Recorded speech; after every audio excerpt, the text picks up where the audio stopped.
So the moon is in Capricorn. It's been in Capricorn all weekend. So with the Capricorn moon, remember the moon is your home area of life. Mothers, how you're mothering your kids, how you're connecting to your mother, okay? That changes every 2 days with the moon, okay? But the moon in Capricorn, responsibility, teeth, bones.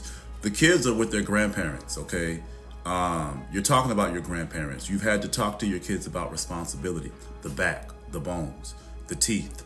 But you have to remember that Saturn is in Pisces. So with Saturn in Pisces, any Capricorn transit is going to be really emotional, okay?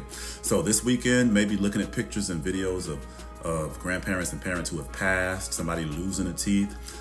Some people crashing out and getting really emotional about how they're building life. When you combine Saturn and Pisces, or have a Capricorn transit with Saturn and Pisces, we're going to be really emotional about life building, dreaming of grandparents, crying about grandparents and parents we've lost.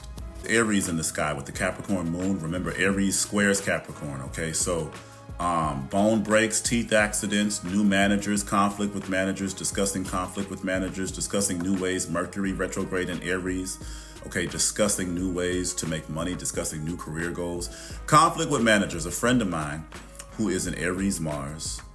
Oh, that's crazy. Yesterday, so he just got a job at FedEx. And he's driving the truck, or he's learning how to drive the truck. And he hits me up. He's like, man, the person training me was getting on my nerves. And I was like, well, why? What were you doing? And he explains to me the things that he's doing. And I'm like, you can't do shit like that. Any friend knows I'm real. I don't just take your side. I don't feel that pressure ever. I'm going to be real with you, or you can leave me alone, okay? But I told him, I said, you're pulling Hollywoods. You're doing rolling stops in a FedEx truck. You're going over the lines. You stopping in the crosswalk. You making him seem like he's a stickler, but no, he's trying to help you out. Learn how to listen. You cannot be driving a FedEx truck like you driving your own car. I used to have driving jobs, and he's a Virgo North Node, Virgo and driving. He's a Pisces South Node. Pisces, no boundaries, be in the la la land, okay? The details. And he literally said, you're right. I got to pay attention to the details. I said, you have no clue what levels of liability, what type of insurance. They have hundreds, maybe thousands of drivers.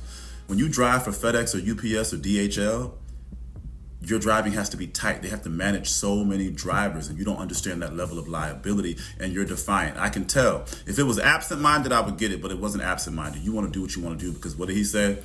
It's not a big deal. I didn't crash. I said, that toxic, demonic man bullshit.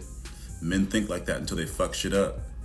Don't lose your job, because everything he's telling you, he needed to tell you. And you're a Virgo North Node with a Virgo Midheaven, okay? I'm a Virgo South Node on your Midheaven, meant to walk you into that. I'm an Aries 10th house.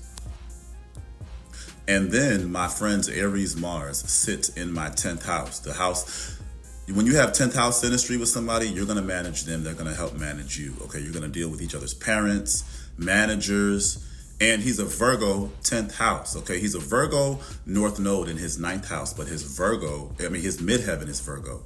My Virgo South Node, my expertise and my perfection sits on his midheaven. I've definitely been sent to help him walk into a higher level of maturity. And he's telling me, so I'm asking him, I said, what did the trainer complain about? He's like, well, I put my blinker on for a split second to change lanes, and the trainer said, I need to have my blinker on for the whole time until the car gets in the lane fully. I said, yeah, I'm working on that in my own driving life, and I don't have a manager. He's like, well, I didn't stop all the way at the stop sign. Why the fuck would you do that in a FedEx truck? Tighten up. Aries is defiance. Aquarius is rebellion. That's why Aquarius is sextile.